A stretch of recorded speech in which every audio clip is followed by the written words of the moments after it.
Saan po ngayon? Sa Bataan. Sa Bataan. Okay. Naparito po kayo dahil nagpapaline up ka. Wala po kayong asawa? Wala naman. Wala naman. Oh. Pero may anak. May anak. Meron, dalawa. Ilang taon na hong bunso? 24. Di malaki na. Ilang taon na po ba kayo? 43. 24 yung bunso. Yung panganay? 27. 13 years old ako Lami kayo. Kaya naman pala. Oo. Pero yung asawa ko, kakagraduate lang yun ng college. Ilang taon siya that time? 21. 21, tapos ikaw 13. Ano reaksyon? Yeah. Nung nalaman ng mga magulang mo? Anong sabi? Broken family. Meaning wala ho yung nanay mo, wala silang pakialam, or saan ka nakatira? Kasi nasa probinsya sila eh. Ikaw? Nasa Manila. Sino pong kasama mo dito sa Manila that time? That time, mamang kasama ko yung ate ko, tas mga tita ko. So parang hindi ka na rin nila binabantayan, no? Kaya ganun. Tapos yung pamantayan ko sa buhay ko noon, kung hindi ka tapos ng college, wala ka. Masyadong dati, masyado akong wise mag-isip sa edad kong 13. So doon ka kumapit, kumbaga ginusto mo na lang din kasi graduate na siya sa college. Syempre, kaya kaming buhayin eh. Hindi sa magkaanak ako, kaya akong pakainin. Ang tanong, saan na po siya? Sumama na sa iba. Yun, sabi ko eh.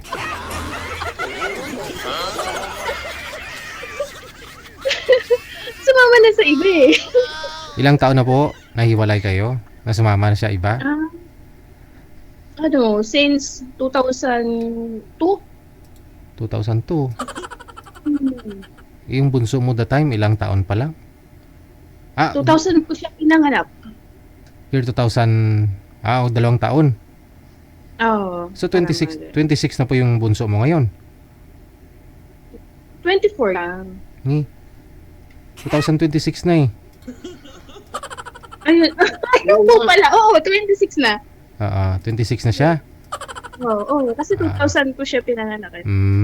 Wala pa hong may mga asawa sa kanila, sa mga anak mo? Meron, yung panganay. So kasama mo na lang yung bunso? Hindi, nandun siya sa lola niya, sa biyanan ko. Nandun siya sa biyanan ko. Sinong kasama mo? Andito sa work. Ano pa ba yung work ninyo? Caregiver. So saang lugar? Bataan. Sa Bataan. Pero tubong ano po kayo? Ano po? Taga saan po kayo? Original place, lugar mo, province? Tacloban, Waray. Waray. Tapos yung alaga mo yung maingay? Hindi, kasama ko siya sa work. Panggabi siya pang-araw ako. Ayun. Bali, ikaw naman, pang-araw. Ayan siya. Stay in ka kumbaga. Stay in po kayo, ma'am. Sige. Sinong naghahanap ng mapapangasawa? Ikaw o siya? Ako. Ha? Ako yung hinahanapan niya. Siya yung nagsali sa akin dito. Siya, may asawa na po ba siya? May asawa siya? Yes! Meron. Anak ko! Meron na siya. Hello! Ako nagsali sa kanya dyan. Hindi siya nakapalo sa'yo. Iba man tong kausap ko. Madam, anong first name po ninyo? First name? Ako po ba? Ikaw? Jonah? Okay. 43.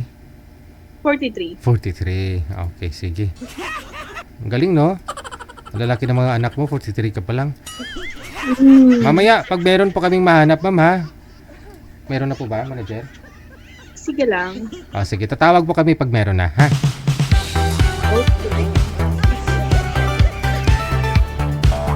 13 anyos, no? Wow!